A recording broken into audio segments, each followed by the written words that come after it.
Então, eu queria trazer a Vanessa para esse debate. A gente tem feito muito esse debate sobre a trama golpista, né? Desde a revelação daquele vídeo da reunião de julho. Inclusive, hoje nós comentamos aqui que havia 3 diplomatas brasileiros naquela reunião, o secretário-geral do Itamaraty, o chefe cerimonial, um assessorista. Está tendo uma confusão danada dentro do Itamaraty, obviamente, porque são diplomatas que estão implicados com o golpe, né? Uma vez que não denunciaram o que foi feito. Mas o que eu queria trazer para ti é um personagem que é da Argentina, que está no meio dessa trama, para ver se você conhece alguma nuance desse personagem, que é o Fernando Cerimedo, um consultor, né? Ele foi contratado pelo Eduardo Bolsonaro como consultor político argentino, e essa figura foi uma das principais naquela tese de que as urnas e o sistema eleitoral brasileiro era passível de fraude, né? Ele chegou a participar de uma audiência pública dentro do Senado brasileiro, argumentando que havia evidências de que as urnas poderiam ser fraudadas. E essa semana, lá na Argentina, repercutiu mais uma vez o nome do Cerimedo, por conta de relação dele aqui, não só com a família Bolsonaro, mas com agentes e oficiais, inclusive militares brasileiros, né? Parece. Então, eu queria trazer para o seu comentário aí. Olha, eu acompanhei na época, né, o que aconteceu. O Cerimedo, ele convocou uma grande... Quer dizer, não foi ele, né, obviamente, mas as redes bolsonaristas convocaram uma grande mobilização para essa que ele realizou, eu não lembro a data, né, mas foi ali após as eleições. Então, teve uma mobilização imensa dos bolsonaristas chamando para essa live. Eu estava em vários grupos deles e acompanhei muito atentamente. E era um nível assim, tão baixo de especulação, de manipulação, uns dados completamente tirados de lugares, enfim, impronunciáveis. E aquilo me deixou assim um pouco atordoada naquele momento. Eu falei, gente, porque era isso, era um argentino se metendo na política brasileira e com uma gravidade que era assim, fora do comum. Então, quando saiu agora, né, nessa Operação Verità, quando sai agora o nome dele, ele está vinculado com quem? Não é qualquer coisa, gente, não é qualquer coisa que aconteceu. Os dados que ele apresentou naquele vídeo, o vídeo foi tirado do ar depois pelo Supremo Tribunal Federal, né, porque eram fake news, porque estavam desestabilizando o processo eleitoral brasileiro e etc.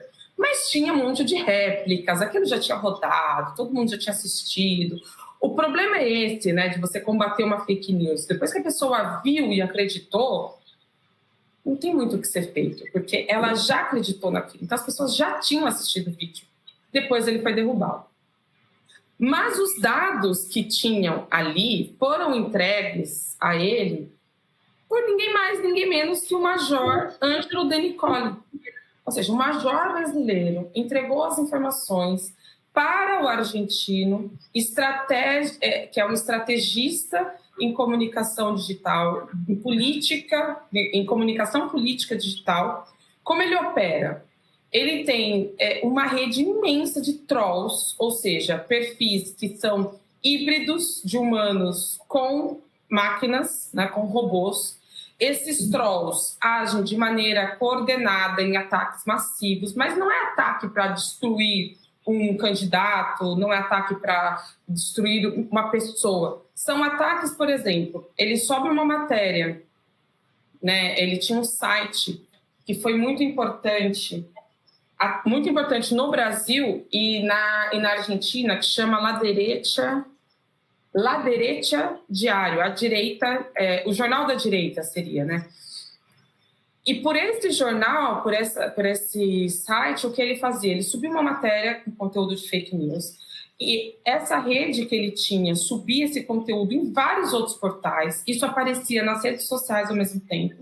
E várias pessoas, vários trolls começavam a comentar. Então, essa coordenação fazia uma, digamos, captura dos algoritmos do Google e das ferramentas de comunicação, como Facebook, Twitter, etc. E com isso, essas ferramentas todas entendiam que aquele conteúdo era relevante e mostravam para todo mundo. E aí uma pessoa digitava, não sei, sistema eleitoral brasileiro e podia aparecer um conteúdo desse site, um conteúdo mentiroso, inverídico, porque ele tinha uma rede muito bem articulada de construção desse tipo de comunicação, porque é um tipo de comunicação, uma comunicação feita para a destruição. E aí, pegando o gancho com essa questão da direita internacional, ele não criou nada, gente. Ele é um instrumento do Steve Bannon. Eduardo Bolsonaro, Fernando Serimedo, entre outras figuras internacionais, né, que a gente tem articulação que passa pela Espanha, então, muito forte na Espanha, coordenada pelos Estados Unidos. Essa rede da direita internacional, que eles chamam da internacional da direita, justamente, ela tem essas ações coordenadas, são feitas, pensadas e planejadas. E mais, o Serimedo, dessa mesma forma que eu relatei anteriormente, né, que eu relatei esse modus operandi dele, foi utilizado para fazer a figura de Milei, para tornar Milei um candidato viável. E não só, também foi utilizado no Chile, quando teve a questão da Constituinte. Quando foi votada a Constituinte no Chile, não existia um cenário de que ela fosse rechaçada. O plebiscito de saída, né? Exato. Todas as pesquisas davam uma vitória massiva do sim a favor da Constituição. Quem lançou uma pesquisa falsa dizendo que o não ia ganhar foi o Serimedo, com esse site dele. A partir disso, outros sites de notícias aí grandes e com incidência na política chilena passaram a divulgar essa visão, passaram a divulgar essa perspectiva. Isso se massificou no país e pode, como hipótese que precisa ser estudada, que precisa ser averiguada, pode ter impactado nos rumos daquele plebiscito naquele momento, né? Impactado no humor social da população naquele momento. Então, é de uma gravidade imensa e é muito bom, assim, é excelente que a Polícia Federal tenha conseguido desbaratar, né? Tenha conseguido desmontar toda essa rede e chegar a esses nomes. Porque a partir disso, agora, o Chile vai ter a oportunidade de investigar melhor como que isso foi usado lá.